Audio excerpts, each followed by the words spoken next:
assim, envergado, com uma outra vareta segurando ele assim. Aí ficou assim, ó. E eu caí na boca de macho aqui, ó.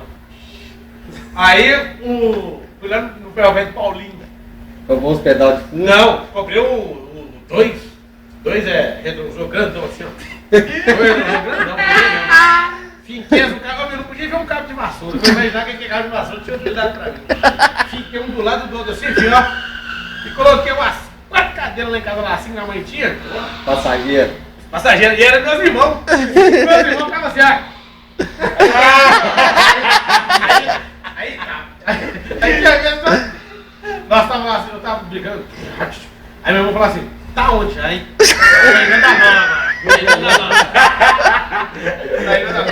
aí o nego tá assim, nossa, demorando demais, não chega no bairro. Eu falei, calma, tá chegando, tá na pracinha agora. Com medo de acontecer. Peraí, mano. Com medo de Deus levantar e rachar fora.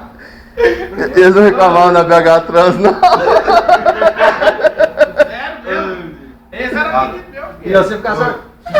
Não, fica só.